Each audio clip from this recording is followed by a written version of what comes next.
છે કે એ ગુરુનો આપણને દોષ લાગે છે। તો અહીંયા વામનજીએ સંકલ્પ કરવા માટે બલિરાજાના હાથની અંદર જળ આપવા જાય છે તો કમંડળ આમ કરીને ઊભું કરી એટલે શુક્રાચાર્યને થયું કે જો સંકલ્પ થઈ જશે તો બધું જતું રહેશે, એટલે એને દેડકાનું સ્વરૂપ ધારણ કરી અને કમંડળની અંદર બેસી જાય છે। વામનજી એમ કરીને કમંડળ નમાવી પણ પાણી આવતું નથી, એટલે આંખો બંધ કરીને જોયું કે શુક્રાચાર્ય અંદર આવીને બેસી ગયા છે।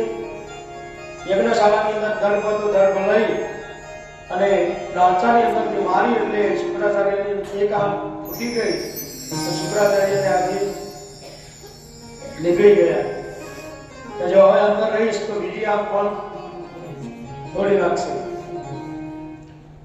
બલિરાજાને સંકલ્પ કરાયો અને સંકલ્પ કરાયા પછી ભગવાને બલિરાજા જ્યાં જળ નીચે મૂક્યું, સંકલ્પ થઈ ગયો અને બલિરાજાએ કહ્યું મહારાજ 3 ડગલા માપી લો અને પરમાત્મા વામનમાંથી વિરાટ બન્યા।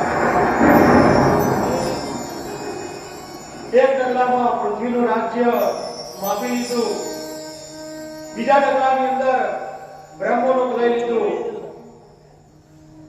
અને બલિને પછી કહ્યું કે બલિ તે 3 ડગલા કીધા હતા તો 2 ડગલા થયા, એની અંદર આવી ગયું ત્રીજો પગ ક્યાં મૂકવું? અને બલિ થર થર ધ્રુજવા લાગ્યો અને ભગવાનના સ્વરૂપને જોઈ અને 2 હાથ જોડીને નમસ્કાર કરીને કહેવા લાગ્યો કે હવે તો હું નરકમાં પડ્યું તો પણ મને વાંધો નથી। કેમ કે દુનિયાનો દાતાર મારા ત્યાં જે ભિક્ષુક બનીને આવ્યો એ જ મારા માટે મોટું છે, મારા હું ધન્ય થયો, હવે મને કોઈ આસક્તિ રહી નથી।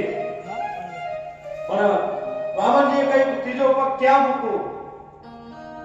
અને કહે છે કે હવે કોઈ જગ્યા બાકી રહી નથી, મારા મસ્તક ઉપર મૂકો અને મસ્તક ઉપર મૂક્યો અને બલિ પાતાળની અંદર ગયો, ભગવાનને સાથે લઈ ગયો અને નીચે પાતાળનું રાજ્ય એને સોંપ્યું અને ભગવાને દ્વારપાલ બનાવેલ છે। પણ બલિને પરમાત્માએ વરદાન આપ્યું કે તારી ઉત્તમ ગતિ થશે અને તારી ઇન્દ્ર બનવાની ઈચ્છા હતી તો 8મો